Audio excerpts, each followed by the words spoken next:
Fleur, the floor is yours. Is it on speaker view, Isaac? Sorry, again? Is it on speaker view? Yeah. No, it's. I think you should put it on speaker view because we're 5 people in one little box. We can do that. I know. Go ahead. Spotlight for us. Ah, okay. I want to be able to see people. Okay. You ready? First gallery. It's fine. I think everybody should do it for themselves. Everybody should do it. Here we go. Okay. Okay, is that better? And then we can put it on regular view. This is the. Yes. You should see also the audience. No, come see the audience. Well, that was The whole audience that's gonna be in the whole day long. Oh, it's okay. And do the exit. Okay. Full screen. Welcome, everyone. It's wonderful to be back on our webinar series. And today we actually have a really unique webinar that talks about assistive technologies. And the truth is that this began a few months ago for us in the UAE Israel Business Council when I happened to meet an incredible man called Chief Justice Richard Bernstein, who had just come back from Dubai and had been speaking with a number of organizations and royal family members about how to improve the lives, share knowledge and improve the lives of people with disabilities, which in the UAE, they call people of determination, which in itself is such an incredible way to look and to talk about people with disabilities. And we started talking about how the Abraham Accords can be not just a place and a platform for business, but should be a platform for improving people's lives, for sharing knowledge and best practices. And within our founding members of our council, we also have an incredible lady called Justine Zwirling, who's the co-founder of the Gulf Israel Women's Forum with me, who's been advancing people with disabilities and sports for people with disabilities for many years. So everything came together and we decided that this had to be a vertical that we focus on. And there's so much technology and so much innovation around assistive technologies that we decided to do the first webinar of the series on assistive technologies. Now, just a little bit of context, people with disabilities are the largest minority group in the world. The WHO believe that more than 2 billion people will need at least one assistive technology by 2030. And so far, it's a $30 billion market. And so we have here the ability to be able to do good, to improve people's lives, and also an incredibly interesting business vertical. So before we get into it, I'd like to, first of all, thank our incredible hosts, which is the Aline Hospital. And this particular place that we sit in right now is called Aline Innovation, which is their Center for Innovation. And to welcome us to her incredible, wonderful place is the Director General of Aline Hospital, Dr. Morit Be'eri. Thank you. Thank you so much. It is an honor and a privilege to take part in this amazing program and series.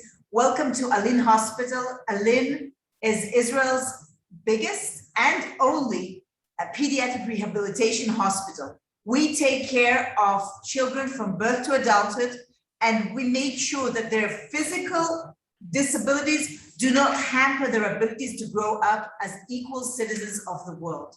To do that, we treat their diseases. We make sure they function as children in order to acquire the developmental possibilities that they are able to achieve. And we make sure that they transition into the general society as members who will be able to participate.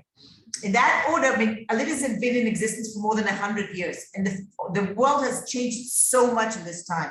Medicine has changed, social aspects of disability and rights have changed, but one of the leading changes is the change in technology. Technology now enables us to make sure that children with very limited abilities, physical abilities, can overcome the gaps and achieve full participation in society.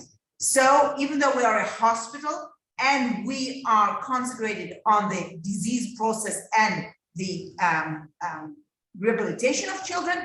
Technology is in our blood and we're not able to separate our work from technology. So for that purpose, we have built this center on which you will hear more later.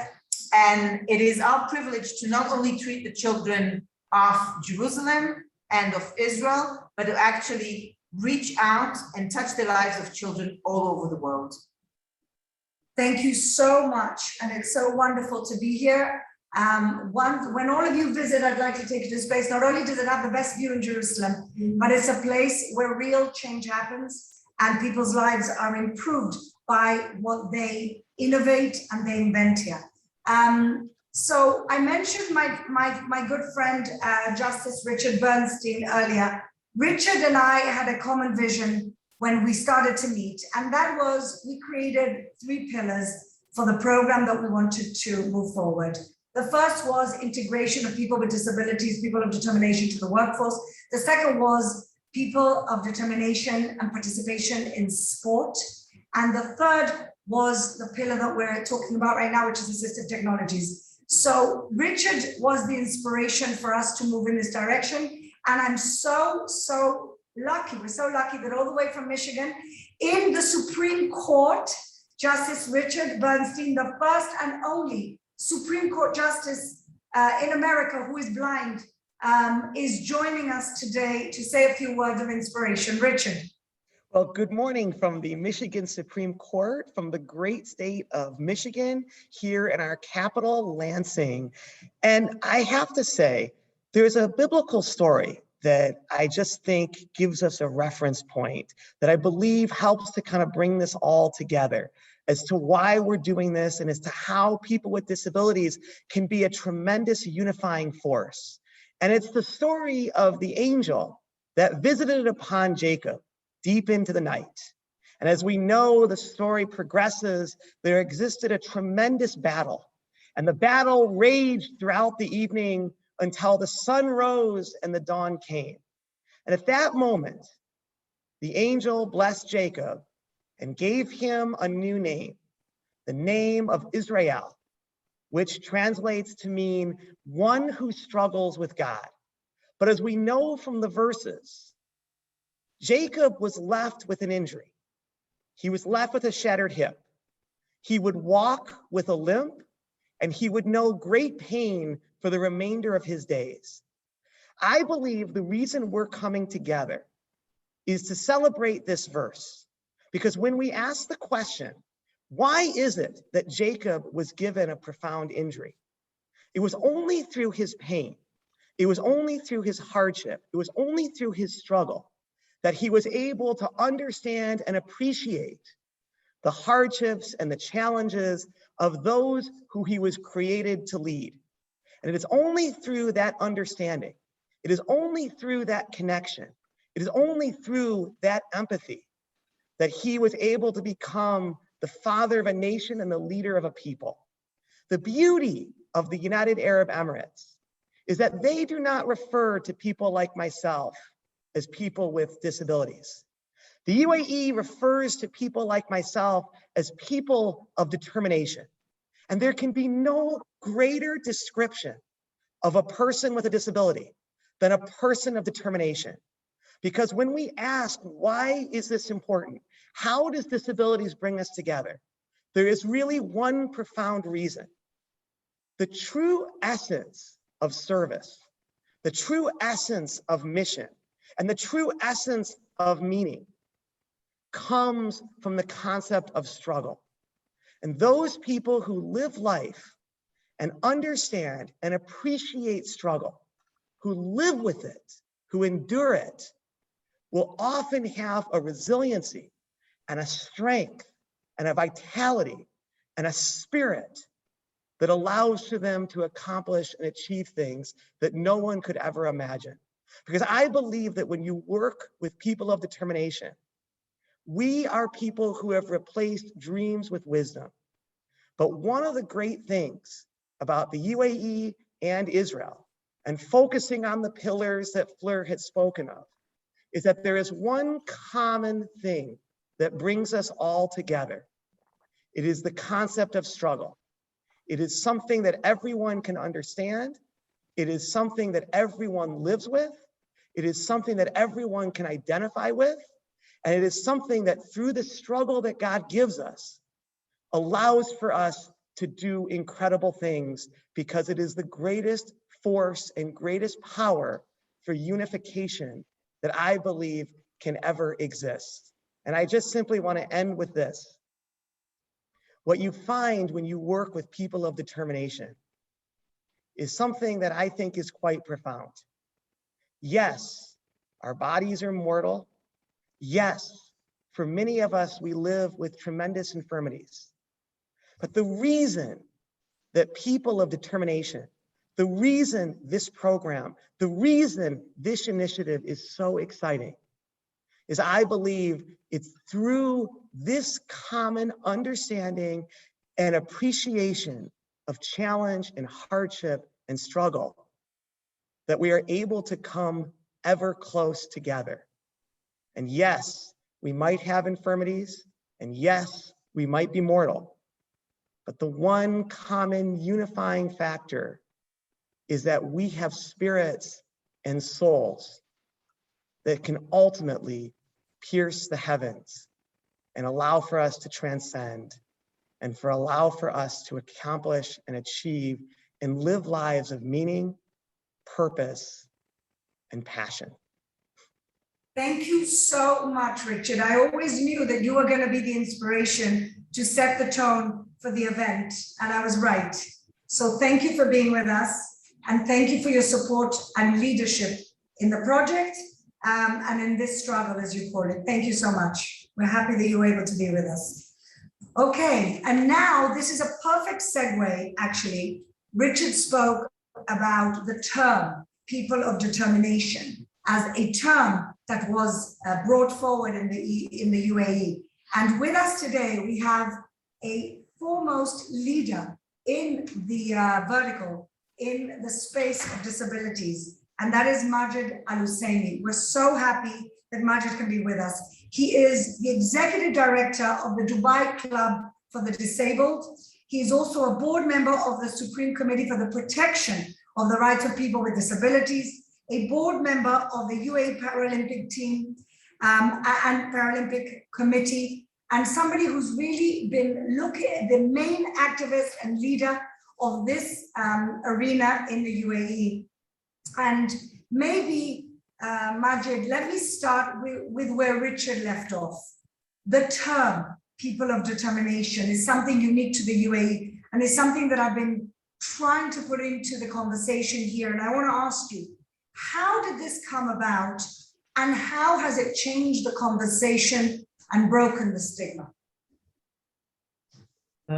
First of all, I would like to thank you very much for giving me the opportunity to be with you in this great event.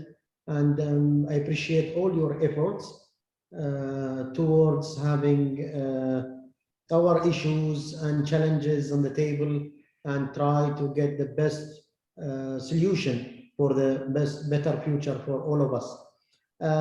Yes, in United Arab Emirates, we have leaders who believe on our abilities, and from the probably we use the sports as a tool to show the people here and the community that we are able to fight for in the competitions and raise our flag in the sports competition abroad, because the flag is one flag for the United Arab Emirates. Is for everyone, either able or disabled people. And when we achieved for the first time our Paralympic medals in Sydney 2000, it was a huge change, a big change in our life in United Arab Emirates. We got the leaders, our sheikhs had a reception for us in their palace. And from that point, we started to discuss about other areas of challenging that we have or we are facing in our daily life basis, such as education, friendly environments, social activities, health matters and other things as well. So the leaders believe that the equal life and equal opportunities, a friendly environment is the right for everyone. And they didn't like the word disabled, because while we raised the flag and we got the medals and we were heroes in front of more than 190 countries from all over the world, so you cannot say that this is a disabled person. The disabled person, they said that the person who the God gave him everything and he didn't use his brain and body to serve himself and family and his community. So you are people of determination, because you are inspiring the communities and people that to rethink again if they feel upset once, or if they feel like there is an end of or something. So you can compare yourself for those people who has impairments. If they are visual impairments, intellectual impairments, physical impairments, or others. Although they have this, but they are still smiling, working very hard, competing and getting medals. So yes, we like this new people of determination. The people like this people of determination. Many countries who participated in Dubai in the championships that we host every year here, they ask the same questions. Why people of determination? How did it come? I said it is from a country who believe in the human and believe of the equal rights to everyone. So that's behind the people of determination story. That's amazing. And I'm trying to figure out how to translate that into Hebrew, where it sounds okay. We'll figure it out. We can still call it determination here, but I think we need to do something like that. One more question, Majid. Where do you see the main focus of collaboration between Israel and the UAE in helping people of determination? Where do you see that we could find that connection to improve lives on both sides? I think we have a lot of areas that we can talk about in terms of exchanging ideas and experiences. I do have some friends from Israel. I met them in competitions and championships because when I been elected as the president of the Asian Paralympic Committee, I had to travel many parts in the world, and I met some of the Paralympic friends from Israel in some sports competition.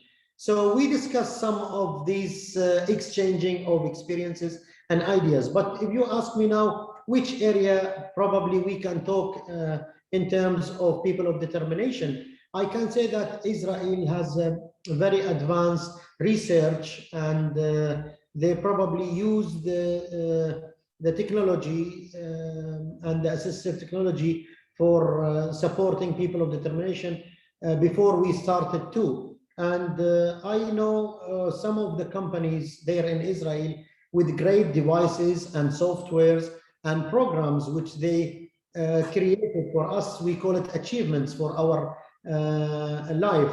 On the other hand, like the smart city, which we are all looking forward, because one of the obstacles which stopped us from getting a friendly environment, I'm not talking about device or software, we are talking about a city. When we wanted to make it smart city, so it's gonna be friendly for everyone, for a wheelchair user, for the visual impairments, for the hearing impairments. So I think if we started this sustainable workshops and gathering with Israel in the future, I believe that there will be many ideas in the brainstorming, in the workshops will be on the table. Then we can pick the priorities, and we started into a strategic plan.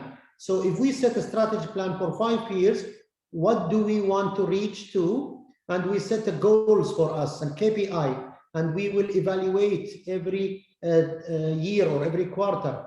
I think there is a lot of things positive we can do together with Israel, especially when it comes with people of determination. That's my personal opinion, because I was in touch closely with some of the Israeli friends and companies as well.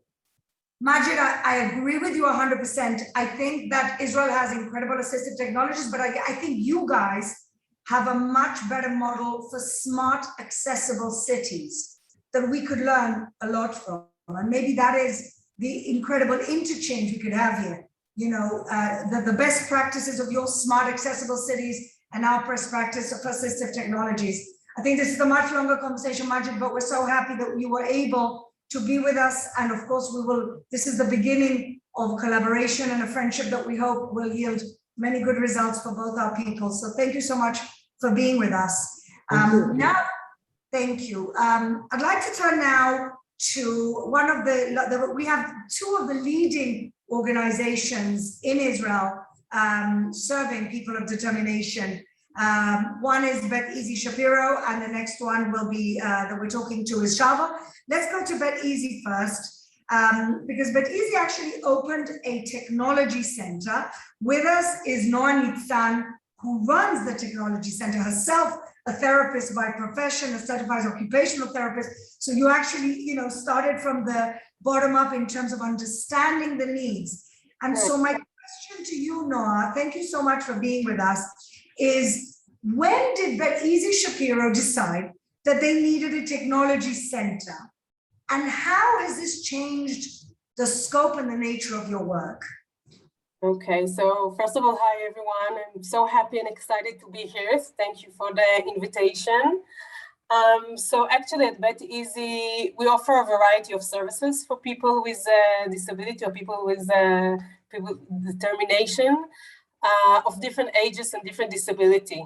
And we have educational framework for children, Hebrew and Arabic speakers. And in addition, we have other departments also. We have a research unit, we have training institute, and a lot of community work.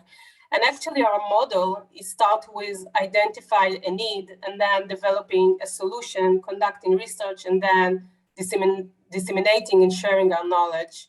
And the same process happened with technology, because we use technology for many years. I'm working at Bet Easy for 17 years now. And when I worked in our school, I used since then, I use those big computers and discs that we're not see anymore. But I think around 10 years ago, especially when we start to use the touch screen and the iPads, we realized the amazing influence and potential that technology has on people's disability lives. And then we decided to really invest and establish the technology center. And since then, it's an history. And what we are doing, we're actually focusing on three major points. The first one is implementation. We really believe that it's important, to know what great advanced technology out there, but it's much more important to know how to use it and how to use it right. So we've created a model of implementation that really supports the children or adults with disability to use how to use the technology in intelligent use, to support the family, to support the staff.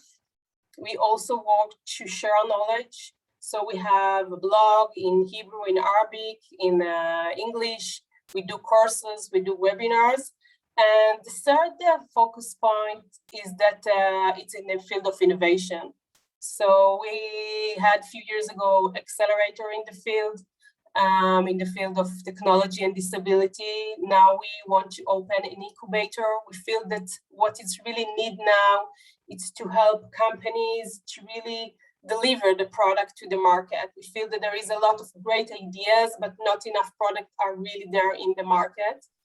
And we work with with mainstream companies like Google and Apple and Microsoft, and we work also with assistive technology companies all the time. And we really work to raise the awareness for inclusive design also with companies. And also in the field of innovation, we developed a few apps. They're all they're used all over the world, and they're also in Arabic, in Hebrew, in English.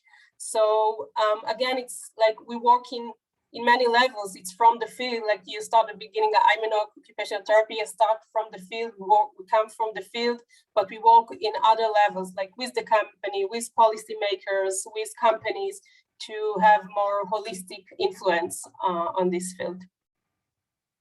Thank you. Now that's really fascinating. And I wanted to ask you something very specific, because you work specifically with very traditional communities as well. You have a center for Arab Israelis in the Triangle region of the country. How is it working with the more traditional communities when it comes to technology? Of course, the ultra-Orthodox community that tries not to use technology, and the Arab community, which may not be using it as much. How do you cope with that? And maybe give us examples of your center, for your Arab Israeli center that you have. Okay, so we have a center in Kalansoa. It's an Arabic city in the middle of the country. The center name is Sindian Center. And we have a day program, therapeutic and educational program for very young children. And our work is not just there. There is a lot of community work. We work hard to outreach to the community to raise awareness and change attitude regarding disability, to empower the families. There are support groups, community leadership groups, a lot of work about inclusion. And in the area of technology, so yeah, you're right, there are issues, but I really feel that it's getting better all the time. We see more and more family use technology. And I think in one hand, it's about, again, the implementation, how to help to make better implementation. So I think what is very special in the work in the art community, art society, is that there is a lot of work with the family to support the family, our family, but also other family. During the COVID pandemic, we did a lot of work with the family, with our family all over the country to support them to use technology. So sometimes our staff really going to the homes and help the family to think how to use their iPad or the computer with the eye gaze of their child, how to use it in the right way, what is the best way for them to use it in their context of lives. So in one hand is the work of implementation with the family, but again, another hand is to influence about the technology themselves. So there's also a lot of issue about the materials and all the product that has to be in Arabic. So our staff is working very hard to make sure that everything and all the content will be in Arabic, and there is a lack of things in Arabic. Sometimes it's really surprising that we find that there are more things in Hebrew than in Arabic. And we work very hard with the company to have more things in Arabic and more content about Arabic tradition, about Muslim traditions. They create a lot of activities on open platform apps and then share it with others. And actually, again, it's not just about create solution and share it with the family or with other professionals. It's also to influence the companies. So if, for example, our team creates an activity about a Muslim holiday, they also really were concerned that there are not enough symbols about Muslim tradition, and they were in touch with the company. Now, if you're using, for example, TinyTap app, you can see a whole package about traditional Muslim because our work with them. So again, the work is always to make content, to deliver it, to share it with others, but also to work all the time with the company to raise the awareness of our needs and to make if you talk about traditional family, to make the content more available for them, more accessible for them. Thank you so much, Noah. And I think this is definitely a very organic bridge to the work that we could do with the UAE and with the certain schools and centers there. And of course, we'll have to develop these connections as we move forward. Our next guest is my good friend, Gaby Hirsch, who is the Chief Development Officer of Shalva National Center, traveled with us to the UAE, already is doing work with the government in the UAE. And Gaby, my question to you is, because of course Shalva is with Betizi's, the leading centers in the country. You are using technology. You are actually taking two of the columns of our plan, which is using assistive technology in order to integrate young people in the workplace. Maybe tell us a little bit about what you're doing and of course in general about the work. Okay, so Fleur, wonderful to be here, and it's great to see so many familiar people, so many wonderful faces. I'll go back to when you opened Fleur earlier, and you mentioned, together with Justice Richard Bernstein, this desire to have people of disabilities, people of determination integrated into the workplace as one of your core goals. Now, Shalva has programs ranging from birth all the way through adulthood. You know, we service over 1,000 participants daily, approximately 2,000 a week. But one of the most exciting things that happened since we opened our national center back in 2016 was the expansion of our services for adults. And one of the key things that we truly and firmly believe that is, in order to create a properly, fully inclusive society, which is something I think everybody in this forum, I think, buys into. I don't need to, to preach to the converted. This is something we're all desiring, but we know that in many, many cases, one of the issues that an adult, let's take for an example, an adult who has autism, they may struggle to actually get to their opportunity to pass an interview. Just handling the interview might be the biggest hurdle for them. So going back about 6 years, we were tasked with a challenge by a foundation in the UK called the Carton Foundation, who invest in different technology formats. And they said to us, they were interested in partnering with us, but only on the basis that we come up with a new product, in an innovative product here in Israel that hasn't been used before, that will really transform lives of people of determination with disabilities. And we took the help of a fantastic consultant from America and did lots of research in the field of what was then really just starting out in virtual reality. And we discovered a wonderful program that had been created by the Dan Marino Foundation. The Dan Marino Foundation are based in Florida, and they had produced a program called VITA, a virtual interactive training agent, which all sounds very interesting. Isaac, I don't know if you can help, if you can share, I have a slide that just will help bring to life perhaps what this looks like. And this is basically, Shalva got the rights to take this product that had been developed by the Institute of Creative Technologies in the University of Southern California. We have a license to use it in Hebrew, and what it does is it educates adults with disabilities on how to actually handle real life interview situations. And through that, they actually learn all about communication in other ways. Isaac, I don't know if you can share the slide that sort of just explains what it is. Fantastic. So here in this picture, what you can see here is Raphael, who's one of the adults who's grown up at Shalva, actually works now at Shalva giving tours around the center. Raphael has Down syndrome and is in his late 20s. Here you see he's using the VITA program together with, there's a therapist who'll be sitting with him in the room. And the therapist will be controlling the program and using cues with him. But he's actually talking and interacting with an avatar, but he sees the avatar as an interviewer, and the program allows you to control the behavior of the avatar. The setting of the avatar, is it an office-based setting, is it a workshop, is it a shop floor? And Raphael is going through a series of questions that the avatar is asking him, and he's answering as though he's in a real life situation. And we have now, used VITA for a number of years and have found that it's made a massive, massive difference in the approach of our adults when we're actually starting to integrate them for jobs in the, in the real world. That's incredible. That's what we spoke about earlier.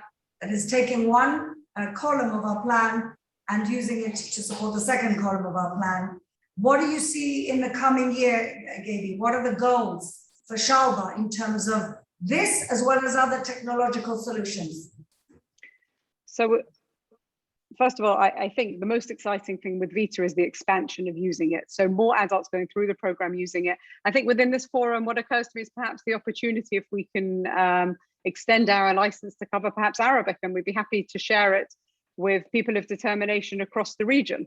So at the moment, the English version was developed by the Dan Marino Foundation. We have the license for the Hebrew version, but how wonderful would it be if we could partner and create a version in Arabic that would then expand its use across the region. So that would be one goal for the year, if we could perhaps look at that. And I think a partner in the UAE would probably be the best way to go with that, with another organization over there. And I think, Shalva over the last year, like many of the organizations who are here, reached out and did what we could remotely using remote technology to connect people.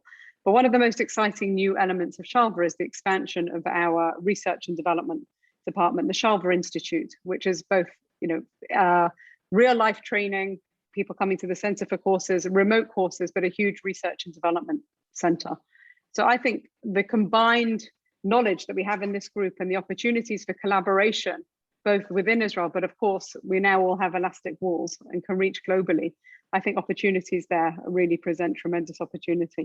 I think Majid said it earlier on, research and development, we've been collecting data for many, many years, and I'm sure others have too. So I think, the combined knowledge, the power of that, will really come forward to help everybody. I totally agree. And we're very excited to be partnering with Shalva on many, many different projects. And hopefully we'll be able to reveal them very soon, involving sports and culture, etc. Gaby, thank you for being with us. Thank you for having us. I want to talk a little bit about, connecting to the Expo, which is an incredible opportunity now for Israel and for the technology here in Israel and for the UAE. We have with us Nadav from Tikkun Olam Makers, who is going to speak to us for a few minutes about a very interesting project that Tikkun Olam Makers, which is basically a global movement of communities creating and disseminating affordable solutions for people with disabilities as well as the elderly and the needy, but they're very focused on people with disabilities. Nadav, if you could just tell us a little bit about the exciting news you have about what you're going to be doing at the Expo with your organization and with the community over there. Thank you so much. It's a real pleasure to join you, and thank you for the kind invitation. Tom, just in brief, we were launched in Israel in 2014 and currently headquartered out of New York and with an R&D center in Tel Aviv. Most recently, we've taken probably one of our most adventurous and exciting tasks of really leading an international competition of designing of solutions for people of determination. It is a crowdsourcing opportunity, literally doing what we do best, crowdsourcing of solutions through open innovation, through global open innovation, taking teams from all around the world, including the UAE actually, and with the help of need knowers, which is it's a term that we coined for people with disabilities, the elderly and the poor that are most times have neglected challenges, meaning challenges that have no market solution or government solution, because they're too much of a niche challenges. By taking people together, meaning the need knowers and as well as the talent that exists in our societies, engineers, designers, and programmers, to actually create open source solutions.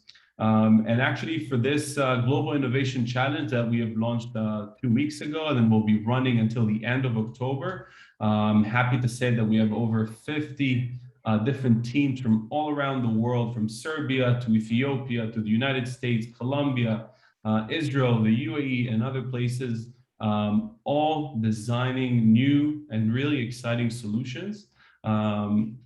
And this event will actually culminate at the Dubai Expo in mid-November during the themed week of inclusivity and tolerance. And we're going to host a huge event at the Expo celebrating the solutions that are being designed by the different teams from around the world. That sounds incredible, and I'm assuming that's an invitation, right, Nadav? Sorry? I'm assuming that's also an invitation.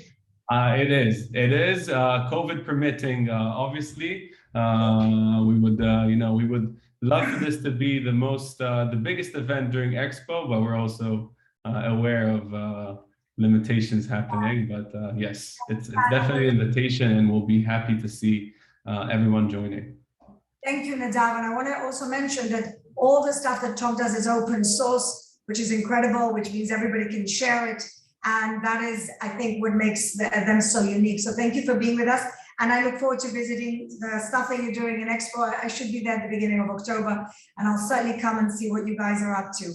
Now I'd like to come back here to where we are.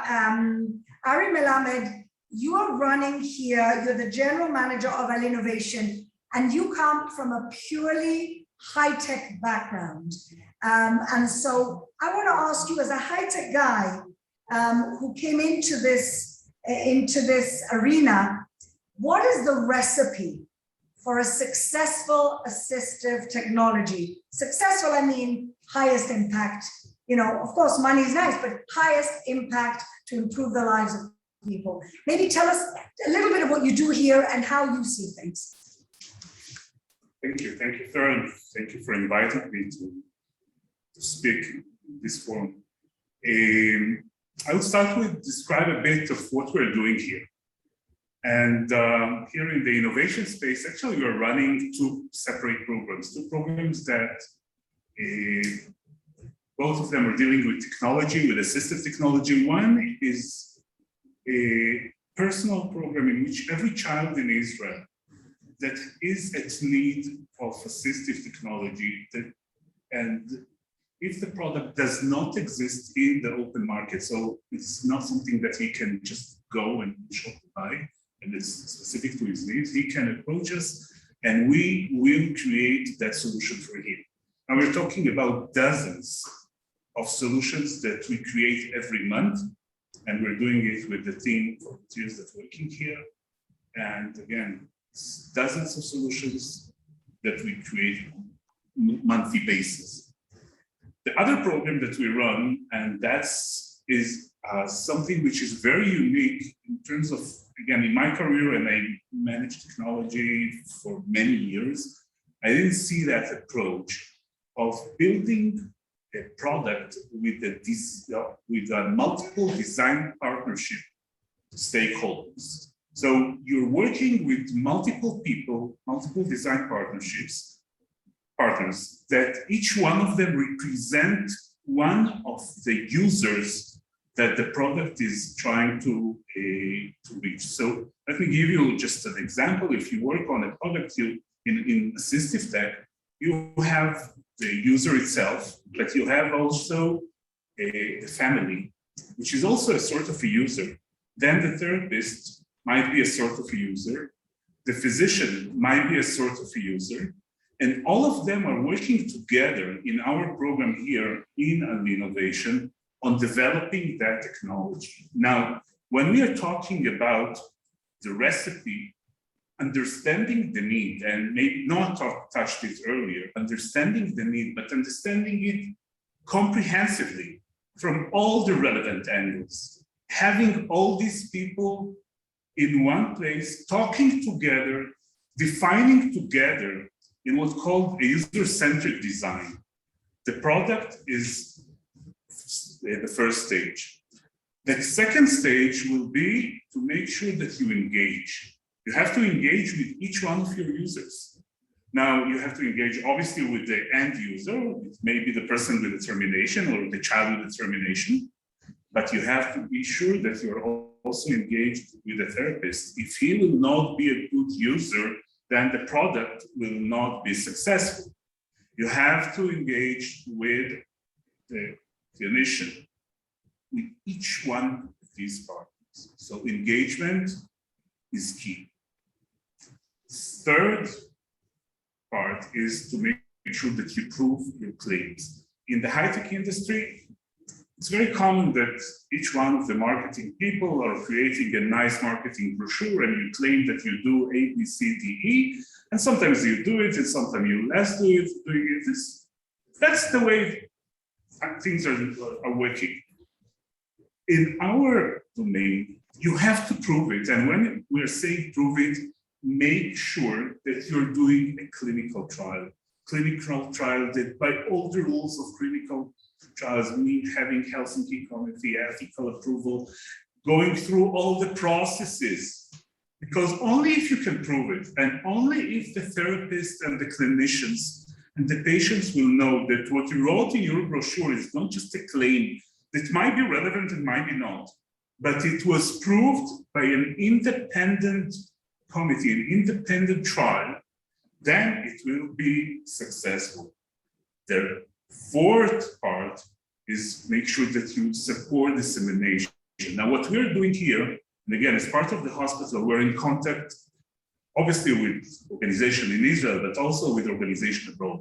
So we have partners in the US, in Canada, in the UK, in Italy, in Germany, working together with them on researchers, working together with them on products, all of them, and the dissemination of the products that we develop with our startups is something that is key to the success of the startup. Today we have here 12 startups that are part of this unique program. These startups are developing products that vary technology-wise from traditional wheelchair that you can look at the back, you can see a wheelchair that was designed for regions that By the way, we have to are show this. developing. This is the best part of this place. Right, one second. This is something called Wheelchairs of Hope, right? Right, and that's an entrepreneur that developed a wheelchair. That wheelchair, you can see, looks nice. It has handles like a horn, right? And it's made of plastic that can be relevant to regions, to different environmental conditions, even the ones that are existing in many of the developing countries. But the most important component, it's its price tag. That wheelchair was developed having a cost of $100 in mind, and this wheelchair can be reached anywhere on the globe with coming in a box like IKEA box for $100. So that is something incredible. We developed it with obviously the entrepreneur, working with him. Today we're working on the second generation of the wheelchair. So Ari, just to clarify, this is a wheelchair that is a fifth, an eighth of the price of a regular wheelchair? It's a 6 to 8, 6 to 1 to 8 price, which now you are, or the inventors are exporting all over developing countries where people, where children who can't walk would not leave their house because they couldn't afford a wheelchair. Right. So exactly now what you said. Exactly. Spot on. So children that could not go to school, children that could not leave their houses, now can go, can visit their friends, can go to school. And again, price tag is $100. By the way, the Israeli Foreign Ministry in many cases are using that wheelchair as sort of diplomacy and giving it as part of their package. I think Maureen, your last my last pre-COVID trip was to Uzbekistan, where we actually gave away more than 600 such wheelchairs to enable children to go to school. That's amazing. So Ari, tell us about perhaps the startup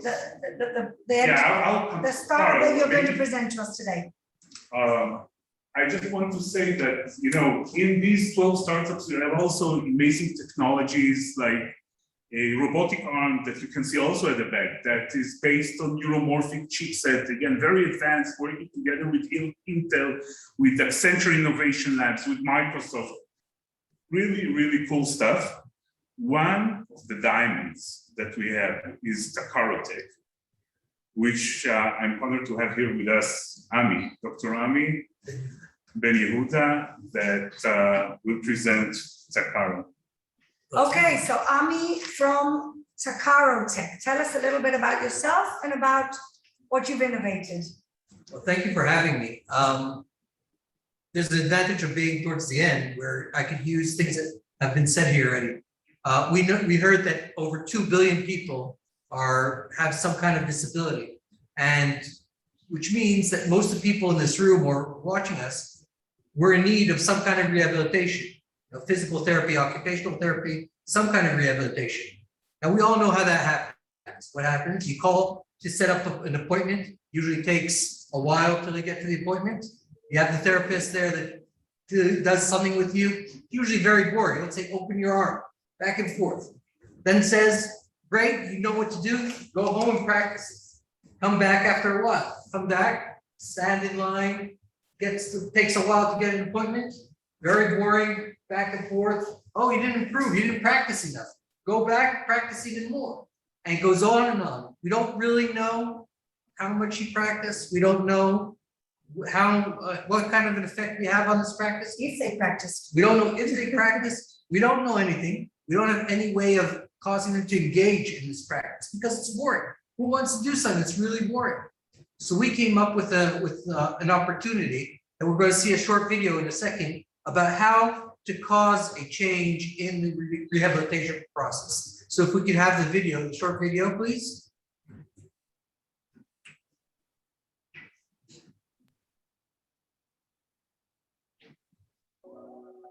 Millions of people around the world are in need of physical rehabilitation, either periodically or regularly.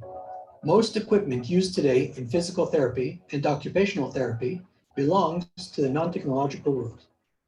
Politics presents CUNY. CUNY combines the ability for rehabilitation from a distance with a flexible caregiver interface tool. This results in a unique personalized treatment program for each patient. Takaro has developed a novel interface to improve the way that we give rehabilitation to children with cognitive and motor impairments. I anticipate that the Takaro system will serve as an added tool to augment conventional, occupational, and physical therapy. When we work with children in rehabilitation, we have to connect to what motivates them. The Takaro product enables us to work on therapeutic goals. The children see it as a game, but we as therapists know that behind that are the things that we want to work on. For example, range of motion, balance, stability, all of these things we can use the Takaro product and advance their therapeutic goals. Takaro's development team has developed over 30 patents, resulting in this amazing instrument. Technology-wise and advanced as it is, our product makes rehabilitation fun. We make everybody triumphantly smile, users, patients, and therapists.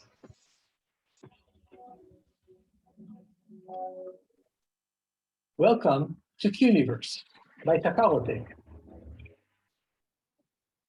What stage are you at? Well, I'll first say this is a prime example of the good collaboration we have with Ali. And this whole project could not move forward without the collaboration with Ali. Because Aline has here a whole room with all kinds of technologies, Wii and Kinect and all kinds of other VRs, but they don't really use them.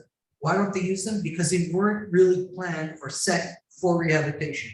And we're doing the opposite. We're working with the caregivers to develop a tool that then will be implemented into. Which is what Ari was saying about getting everybody's buy-in to the actual product, which is the recipe. Thank you so much, both of you. And it's so fascinating what you do here, and we'll continue to watch, support, and connect to the people whose lives you can really, really improve. I want to go to our friend Ahmed Obeid Al-Mansouri. Ahmed, I see you're on mute. Oh, we muted you. Ahmed, just to introduce Ahmed, Ahmed is really what I think is the father of civil society over there in the UAE. He is a former member of the Federal National Council. He's the founder of a consulting group, and he's the founder of the Crossroads of Civilization Museum. Ahmed's a bit of a prophet. 10, 15 years before the Abraham Accords, he already had a department in his museum showcasing Israeli artifacts, Holy Land artifacts. And he's really a very close friend of the UAE Israel Business Council. Ahmed, you've heard so much already, and you have a very kind of wide perspective of the Abraham Accords. How do you think this relationship, talking about the goals that we've said here today, can move forward in the most effective way? Thank you very much, Claire. Thanks everybody for hosting me. I'm very honored and privileged to be with you. And thanks to the Israeli and Emirati Business Council for one of their beautiful initiatives. And as always, you have very pioneering initiatives. As you can see, I'm learning all from everyone here. Whatever I do is nothing comparing to the role of everyone in this panel and also to our speakers.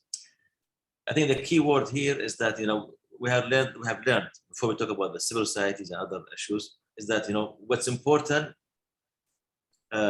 We share, both of us, we have strong leaders who are very committed to their people, and the culture cascades down from the leadership.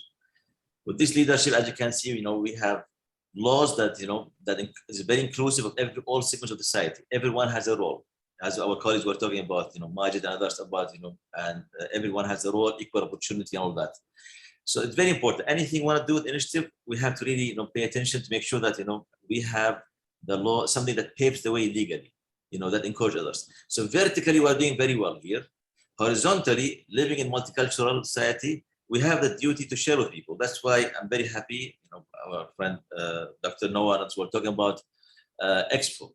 An Expo, where it's a platform where everyone coming from all around the world, different cultures are trying to show what they have. It's our role here as Israel and the United Arab Emirates to spearhead, through different programs, whether through our pavilions and other programs that we have in the country, to show the people, share with them what we are doing there. And this is our strength. And as you can see, as Claire was talking about the Abraham Business Accord, the values of the Abraham Business Accord, values of inclusiveness, the values of openness, the values of, of bringing both us together. We're trying to create the platform, whether through the Israeli Business Council, Emirati Business Council, or through other initiatives, or just to have the culture that pave the way that, how can we work together and complement one another. Such culture will also help to, the different segments of society to work together. We will not reach the level, of success as we are if we did not have a mentality of development, mentality of empowerment. How can we really, understand that, one of our key values here with both countries, that, everyone is important and we complement one another.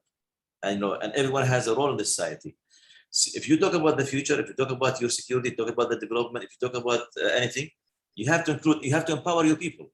And that's the great thing about it, that we have the culture, we have the mentality for generating ideas, for empowering everyone else, and everyone has a role. And maybe we are blessed that we are very small countries that can be very helpful, that, we can really have many ideas, that theory that we can put them to work. And the key for everything, as well, I've heard from my colleagues, not something new, is empowerment. How can we empower one another?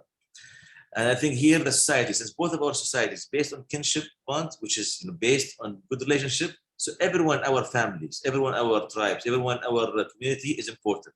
That's why here in our cultures, that's why both of our countries are the platforms for best ideas, platforms for implementing the ideas, not just in theory, also for platform for people to have the opportunities to excel and rise there. That's why both countries are very resilient. This resiliency comes from the leadership, but at the same time, because everyone is important there. So I think with such a spirit, with such values, I think we can make it, and I think the rest of the people in the Middle East, they can learn from our experiences. But we have to have initiatives to share with them these things. And I think you're doing a great job there, and we can do lots of work in these areas. Ahmed, thank you so much, and it's so wonderful to have you as a champion of the Abraham Accords and of this relationship, even before the declaration, like I said, and we're always happy to have you with us. And now I'd like to close the event with actually the organizer of the event, Michael Freundman, who has very kindly agreed to be able to run this vertical for the UAE Israel Business Council. As somebody in the digital health field for 25 years with a very successful startup, somebody with a new startup, Tendermind, that helps physical and neurological disabilities, children and adults with disabilities, cognitive and physical. Michael, you heard a lot today. Tell us, first of all, a little bit of how you got to this passion and a little bit about your startup, and to try and kind of conclude the event for us. Thank you, Fran. And it's great to be here. It's been really interesting hearing all of the ideas, and I think this is a really wonderful forum. So my passion for this area of assistive technology came about firstly because I have a son with special needs, a 17-year-old boy who has an intellectual development disability. And that's where it all started. And I'm a tech entrepreneur, so I came into this space with the ability to think about product and think about application and think about what can be developed that will help people with special needs around the world. So that's where it started, and I basically decided to set up a company. But then I also saw that there was a lot of challenges around the assistive tech space, which are not really met till today. So if we're talking about, there's two main ones I would say are, one is funding, and the other is global access. So you mentioned at the beginning that the WHO talked about 2 billion people needing assistive tech by the year 2030.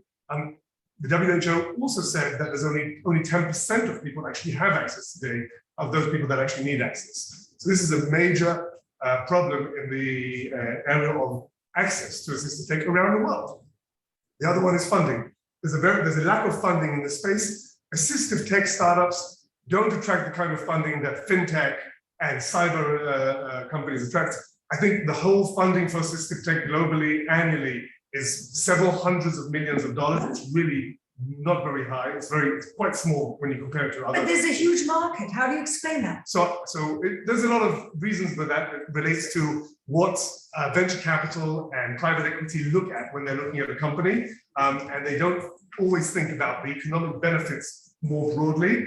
They also don't always see the potential benefits that assistive tech can bring to everyone. So if we talk about something as simple as the vibration in your phone, it was developed as an assistive tech, but now it's used by everyone. Who has their phone on volume nowadays? Yeah. No one. We all have it on vibrate.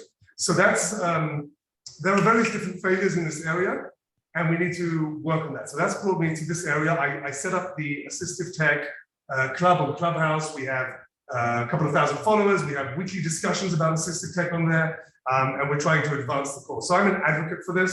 So you're developing the ecosystem. So developing the ecosystem.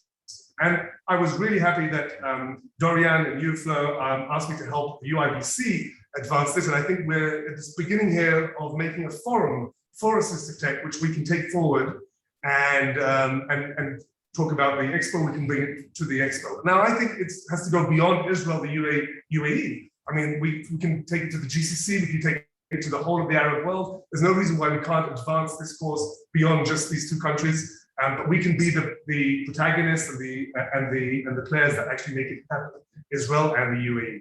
So that's my thinking. And my startup is early stage. It's called Tendermind, where we help people with intellectual development disabilities and autism. And what we're doing is it's basically an app, but there are a lot of apps in this space. Most of them focus on progressing learning in school or on communication, so what's called AAC, augmentative alternative communication. We're focusing on a different area, less well served, but just as critical. It's an area of executive functioning. And we want to help people. This is a major disability or handicap, if you like, of people that have cognitive disabilities and or neurologically diverse. And we're looking to help them with that. Reduce anxiety and help them manage their time because they have a difficulty with time management, timeline comprehension, transitions, unexpected schedule changes. All of that is a major issue for them, and we're working on that area at Tendermind. Very early stage at the moment. I'm funding it myself, but that will change hopefully soon. Well, you never know. Yeah, Somebody absolutely. may be listening. Exactly. Michael, thank you so much for taking this on and for helping us move this forward and for helping us put together an event, this incredible event. I want to thank a few people that we wouldn't be here without. Salome Zashbert, who is our manager in the UIBC. Thank you so much. Isaac Hassan, who is always our tech guy and everything else guy. Of course, Dorian, my co-founder, and all the other founding members. I mentioned Justine earlier. And the main thing is that we're here because we believe in a warm, sustainable peace. And the way that you build a warm, sustainable peace is people to people.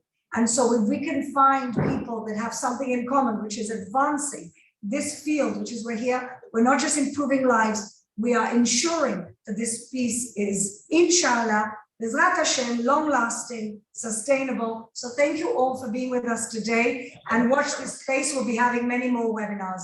Thank you very much. Thank you.